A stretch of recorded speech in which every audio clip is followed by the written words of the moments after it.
August গণ অভ্যুত্থানের সময় মানবাধিকার লঙ্ঘনের ঘটনায় জাতিসংঘের তথ্য অনুসন্ধানী মিশনের প্রতিবেদন চূড়ান্ত পর্যায়ে রয়েছে, যা মধ্য ফেব্রুয়ারিতে প্রকাশ করা হবে। জাতিসংঘের মানবাধিকার বিষয়ক হাই কমিশনার ভলকার তুর্ক এমন তথ্য জানিয়েছেন।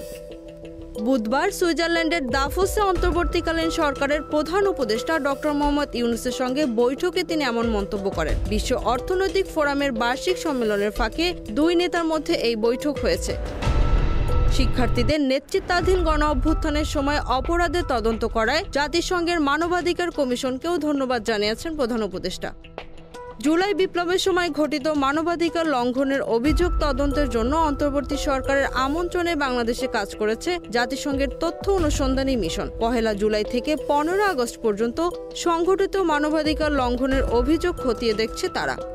অভিযোগের সত্যতা উদ্ঘাটন, দায়-দায়িত্ব চিহ্নিতকরণ, মানবাধিকার লঙ্ঘনের মূল কারণ বিশ্লেষণের পাশাপাশি এ ধরনের ঘটনার পুনরাবৃত্তি ঠেকাতে সুপারিশ করবে ফ্যাক্ট ফাইন্ডিং দল। Z news, Dhaka.